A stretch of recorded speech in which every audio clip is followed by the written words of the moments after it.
Hi, friends. Susan Blackwell from the Spark File here to let you know that the doors are open for the Spark File Illume, a 9-month group creativity coaching mastermind that invites you to be the chief creative officer and chief marketing officer of your creativity. But what does that mean?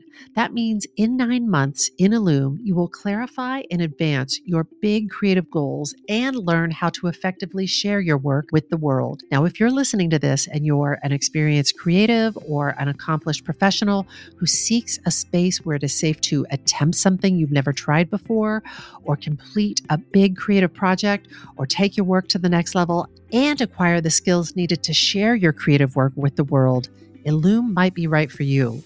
We are calling in emotionally intelligent, high-functioning creatives who are ready to level up. You can find out more by going to thesparkfile.com/Illume, but do it now to find out if Illume is right for you and to save with early bird discounts.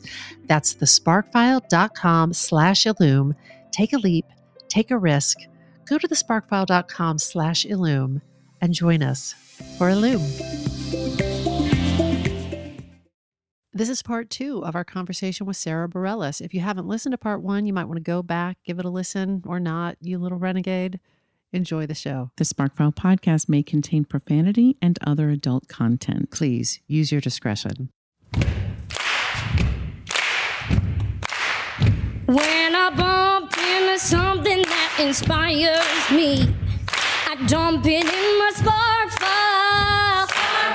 Could be something that I want to make or how I want to be. I pump it in my spark file. I jump into my spark file. Let's open up the spark file. Do you still contend with, I mean, you've alluded to this, but like, do you contend with fear? Do you contend with performance anxiety or like writer's block or any of that jazz? All of that stuff. Really? Yeah. Tell us. Please. I have all of the stuff. I think like a while ago I got rid of the idea that I was going to ever I think at some point in my early days, I was like, oh, there's like a plateau somewhere in the future of like happy, right? Like I get to that place and then I'm like happy. You and attain relax. an attainment. Yeah. And it just doesn't, no, I'm always going to have a low grade level of anxiety and a low grade level of depression that are going to like kind of poke their noses out and need tending to. That's just going to be like a part of my routine in my life. Performance anxiety, especially I find if it's something that I'm out of practice of, it's a muscle that kind of reworks itself. How do you feel about quickly. a one-shot deal, like hosting the Tony Awards where you're shot out of a cannon and you're like, I got one stab at this. Like, how's that for you? It was made so much better by working with Josh Groban. He's just like a dear, wonderful love friend. And I don't think I would have enjoyed it nearly as much if I had been doing it by myself. That makes so I think again, so much kind sense. of leaning on the collaboration of that, the fact that we both kind of really didn't know what the fuck we were doing, and then the workload of just the amount of rehearsals and then trying to create the opening number, and just like there was so much kind of frantic energy. And I think I was still in the no, I wasn't in the show. Like I was doing something else at that time too, where I was like, wow. Yeah. How is this You didn't happening? have time. You had to keep moving. Yeah. Yeah. Sarah, when you reflect on what you've created so far, what have you created that you're most proud of, would you say? I think it's Waitress. Yeah. I think that's the thing that it was just such a sea change for me in my life. And I have been, it reunited me with my very first, sort of artistic love, which was musical theater. And it was such a fulfilling experience. I mean, it made me want to tear my hair out. Don't get me wrong. It was really hard and awful at times too. But I think that's the thing that I've watched kind of the resonance. And I think because that's what theater does in this most precious way, is that the storytelling of that and watching kind of like the ripple effect of this story, which I don't claim, that's Adrienne Shelley's genius who got a second life in this show. But yeah, I think that's the thing that I've made that I'm like most. Good job. Good us. job, Good job, you. Can you trace it back to the original spark for us? So when did it come to you? How did it come to you that you were like, I think this might be my next project? I had just come to New York. I was on a 1-month Rumspringa. Yes, you little Amish son of a bitch. And I came to just have a month of fun in New York. I was bored in LA and living very comfortably, but just kind of bored and unalive. I came to New York. I had this wildly exciting, adventurous month-long vacation. Met friends and went out and saw shows and took meetings. It's when I met my the literary agent at my agency who encouraged me to write a book. She's like, would you ever want to write a book? And I'm like, yes. Oh my God, I forgot. That's not on the list. You're a goddamn author. I am an author. You've got to fuck yourself. Jesus Christ. And that's when I met Diane Paulus, was during that month, and we had lunch. Was it like an artistic setup, or was it just social? No, it was an artistic setup. Okay. I wasn't aware of who she was. And then meanwhile, after the lunch, I'm like Googling, going like, should have Googled before lunch, Sarah. You didn't Google before? No, this is one of my issues. Vacation. I am a deeply disorganized person. This is not. I still get a ton of shit done. I do get a ton of shit done. I'm a really hard worker, but boy, am I good on the fly. It's working. It's great. So you met with Diane Paulus. Met with Diane. We had lunch and she told me about the film, which I had not seen. And I had been thinking that I would be pursuing a theatrical opportunity as an artist, like to step on stage as an actor. And the idea that it was like, do you want to be involved as a composer, someone behind the scenes? That was really curious and scary and interesting to me. And I said, let me think about it. And I watched the movie, and it was just this kind of, it just felt like an experiment. I was very open with her about saying, like, I don't know that I can do this, but I'm willing to entertain the idea. So let's just be honest with each other. If we get down the road a little bit, doesn't feel good, doesn't work, we just shake hands and move on. But then I didn't like it until almost a year and a half into the show. The work you were making? I didn't like what was happening. I didn't like the process. I didn't like the stuff I was making. Really? I felt really disconnected. What couldn't tell if it was good or not. There just was this moment. I actually remember talking to my friend Andre Catrini, who's a wonderful Broadway composer or theater composer as well. And will eventually be on Broadway. Sorry, did I mess up this stuff? You broke the podcast. And then we were just talking about the songs of the show, and I think we had even done a first iteration of a little workshop or a reading at that point. And I just realized in the moment, I was like, oh, I guess I care about this now. Like I really, I actually really care about this. I think it felt like this very opaque thing for me for a long time. I just want to underscore this, that you just went from like a year and a half of like, I don't really like this, to it being your favorite thing you've ever made thus far. Yeah. I just want, for anyone listening, anyone who gives a shit, like that's a big turn. Oh, I just wanted to, that is a lesson that I felt. Now the book, writing this book of essays was kind of happening concurrently. And that is the biggest lesson I took from that, is that you can love something that's really difficult. Like you can love something you make that kicks your ass. And that was the thing, because I hated writing the book. I hated it. I hated it more than I hated anything. Yeah. And then I got to the end and I was like, wow, look at this book. And I just like really love the thing that came out, but I hated the process making it. Yes. And if we stop when we feel uncomfortable, nothing gets made. You know, we would also, none of these amazing works that we feel proud of ultimately would ever happen if we stopped every time we felt, you know, like an uncomfortable feeling or a sad feeling or a depressed feeling or a disconnected feeling. And we talk about that a lot in our workshops of like, you have to go through that to the other side. You know, if we stopped every time it felt meh. That's right. I'm going rogue, Cams. Do it. Is there a place where you look for creative inspiration? Like, are you just always sort of like on the lookout for potential like hooks, lyrics? Like, is there any place that are you doing this consciously? Is it always running in the background? I think it's kind of it's a more of a subconscious thing. Mm-hmm. I don't have the spark files for me. Like I don't have that thing that I go back to. I'm very kind of in the moment, like sort of open the portal and see what comes through. But you also said you're good on the fly. Yeah. And I've heard you say, like, you'll just be like, I'm going to put my hands on the keyboard. Mm-hmm. I'm just going to lay them down and see what little plink plonks come out of it. Yeah. Yeah. I don't know that that's actually the best mode of operation, but it is kind of that tasty disorganization though. Tasty disorg. That's right. What is one of the biggest failures or challenges that you, besides that song you sang for your high school class, but it might be that, like like a big challenge or failure that you faced, and how have you processed it?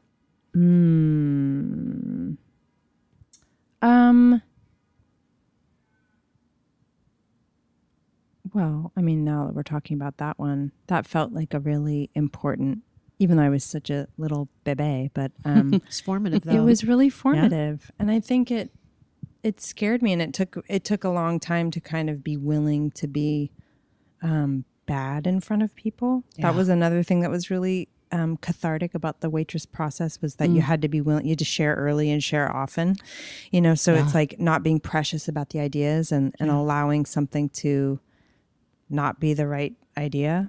Hence the song about the dancing sperm singing "Please Have Sex with Me." That was an actual song that is written, and someone had to sing at a reading. Ben Thompson. Sorry about that. Thanks, Ben. Thanks, Ben. I really went for Sorry it. about it. And then how do you process it? Like, for people out there, we're talking a lot about like being brave and doing these things and doing it even when it feels meh. Like, how do you process it? Very openly. I think that is the thing that I will say that I am good at.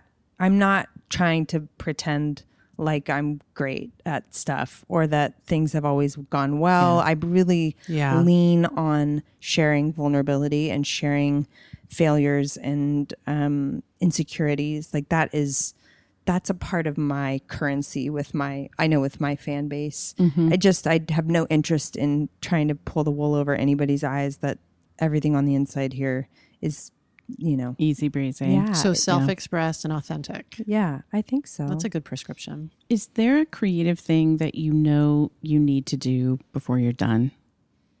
Ooh, I think it's animation. Oh my God. Collective gasp. Yes. Yeah, that would be. It's because it's perfect. It would be really a deep delight. A deep delight. Yeah. That's going to happen. Composing, there's no performing, doubt. All of it. All of it. All of it. I want to sing it, and I want to make you it. You heard it here first. I want to see cartoon version of you as animal, space alien. I don't know, but that would be really fun. I think amazing. Yeah. We touched on this earlier a tiny bit. What's it all for? Other people. Oh, come on, Sara. Yeah, I think so. I mean, I think I have always been really, really passionate about young women and that demographic in particular, and wanting to be a voice of empowerment and acceptance and just reminding young women in particular, even though I also feel this way about young men. I feel this way about everybody. I just want everyone to be happy. Why are we all so upset all the time?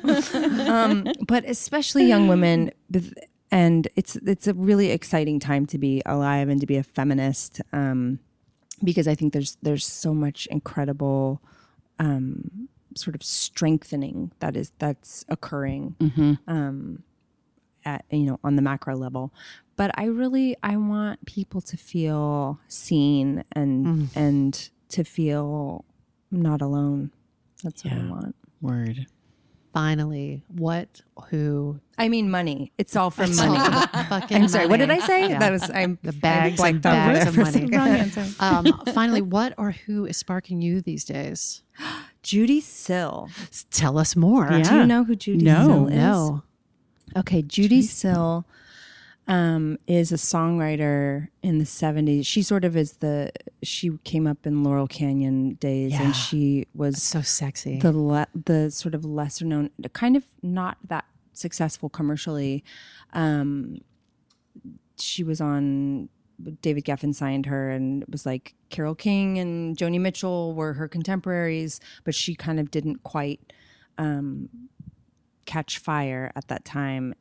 But she wrote these incredible, peculiar, really unique songs. Her voice is really unique and sort of strange. And is there a place we should start? You should start with a song called "The Kiss," which I think is one of the most beautiful songs I've ever heard in my life. It's one of quality spark. Yeah, it's a really huge. She's a remarkable person. She had a really disruptive childhood, ended up in reform school, played in the church choir there, and that's where she learned all these, like, she's an incredible piano player, all these gospel licks that she learned. Then she got involved in a bunch of armed robberies. Stop talking. And then took the money. And then I want to do this as a spark. Act like you didn't hear it, Camien. No. You got to fuck yourself. This is such a good spark. This is so it's such a good spark. You guys, it goes on from there. Here's a spark. Well, tell us more, and then I got a spark for you. Go ahead. And so like, but then with the money she would get from the armed robberies, she would go like robberies, multiple, like a career in it. And then she became a prostitute because she was so poor. I think sex worker is the word you're looking for, but yes, I'm sorry. It's okay. It's okay. We're all learning. Tell me. I just think sex worker is the term that we're using now. I had no idea. That's okay, because we're all learning. Okay. We're all learning. Jeez. Sorry if that was offensive at all. Then she was bisexual. She then was really critical of David Geffen and said horrible things about him on stage. And then he found out and he fired her. That wouldn't end well. And then she was a heroin addict, and then she overdosed. And they don't know. There's a mystery about whether or not it was a suicide. Are you doing something with this? This is the spark back to you. I don't know. Okay. I would like to. Okay. I think about like a film or something. Yeah. Yes. Get a goddamn spark file. Get organized, Sara Bareilles. We're going to get you a spark file, sweetie. And you write this. Judy Sill, write it on the first page. Okay. Judy Sill. Yeah. Do you look anything like her? Could you look anything like her? I think I could. I'm liking this for you. I'm liking it for me too. I need you to get this Academy Award. Okay. I need you to EGOT on this one. Hell yes. Well done. Yes. We have to say thank you and goodbye now. Thank you so much. For spending this time with us. We love you, Sara Bareilles. Thank you for making something delicious for the creative mind. Fingers crossed. That's it. We hope that this put another bunch of sparks in your file. If there is a spark you'd like us to explore, like Judy Sill, Jesus Christ, or if you've taken a spark and fanned it into a creative flame, like Judy Sill, Jesus Christ. And if you'd like to share that with us, email us at thesparkfile@gmail.com or submit it through our website, thesparkfile.com. We will even take your feedback, but you know the price of admission. First, you got to share a creative risk that you have taken recently. We're not playing about that. And be sure to subscribe to this delicious podcast wherever you get your podcast. Subscribe, rate, 5-star review it. If you like this podcast, share it with people that you love. If you didn't like it, share it with your weird nephew. I'm going to bet you cash money he loves it. If something tickles your fancy and gets your creative juices flowing, we're writing you a forever permission slip to make that thing that's knocking at your door. It's your turn to take a spark and fan it into a flame. You got to minor chord it. You got to soundboard it. You got to record it. And then you got to export it. You got to take it and make it. Bye. Bye, Sarah. Bye, Sarah. Thank you so much. Oh my God, we love you. When I bump into something that inspires me, I dump it in my spark file. Could be something that I want to make or how I want to be. I pump it in my spark file. I jump into my spark file. Let's open up the spark file. Hi, friends. Susan Blackwell from the Spark File here to let you know that the doors are open for the Spark File Illume, a 9-month group creativity coaching mastermind that invites you to be the chief creative officer and chief marketing officer of your creativity. But what does that mean? That means in 9 months in Illume, you will clarify and advance your big creative goals and learn how to effectively share your work with the world. Now, if you're listening to this and you're an experienced creative or an accomplished professional who seeks a space where it is safe to attempt something you've never tried before, or complete a big creative project, or take your work to the next level and acquire the skills needed to share your creative work with the world, Illume might be right for you. We are calling in emotionally intelligent, high-functioning creatives who are ready to level up. You can find out more by going to thesparkfile.com/Illume, but do it now to find out if Illume is right for you and to save with early bird discounts. That's thesparkfile.com/Illume. Take a leap, take a risk. Go to thesparkfile.com/Illume and join us for Illume.